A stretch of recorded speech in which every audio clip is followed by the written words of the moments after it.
Hey guys, in this micro lecture, we're going to talk about the importance of clinical documentation or providing evidence on a patient care record.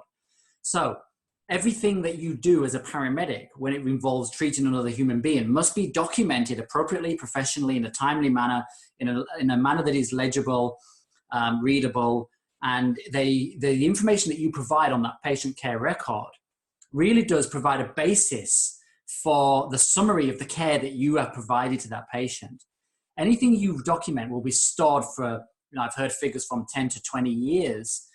And in fact, myself, moving through the system, when I was a student, I remember going to a patient under the supervision of a mentor, and then 5 years later being asked to give evidence in a court of law about that situation. So anything you document really should accurately reflect what happened, and you need to really be providing as much information as possible on your patient care records.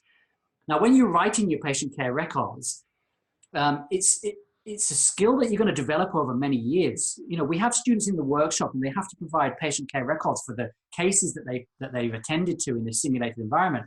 And they struggle with providing a patient care record because they think that it's an easy task, and really it isn't. I remember it, in my experiences, it does take you quite a little bit of time to become expert at knowing what to write, how to write it, where to write it, knowing when to stop writing, knowing if you need a continuation sheet to provide more and more evidence. And you tend to get this kind of sixth sense for those cases that you know are going to end up in coroner's court, and therefore you end up with having to write those extra testimonials to provide that evidence. So the other thing you have to remember is that if you didn't document something, then it didn't happen. In other words, if you've gone to a patient and you've, let's say, done a blood sugar level and treated that patient with hypoglycemic agents, but you forgot to document either of those things, then in a court of law, it actually didn't happen. And the judge can be stood in front of you and saying, look, why didn't you treat them for low blood sugar? Well, I did. Well, no, you didn't. It says, so regardless of whether or not you say it did, it actually didn't if it's not documented. The other thing you have to mention is, if you're writing about the situation that you've got in front of you, or as you've just had, because there are occasions when you wouldn't even touch the patient care record. If the patient's critically unwell, for example, you really do need to be stepping back and treating your patient.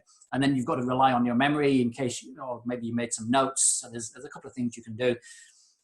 You've got to make sure that what you're writing is accurate and factual.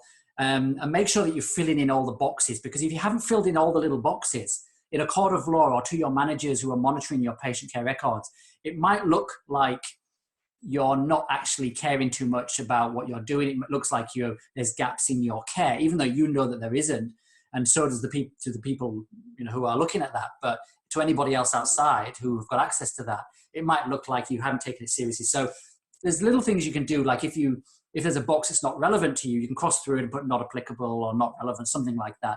And of course, usually your ambulance service will provide you guidelines on that. Okay, so that's just a micro lecture on patient care records and clinical documentation. My name's Sam Willis, and I hope you enjoyed it. Thanks, guys.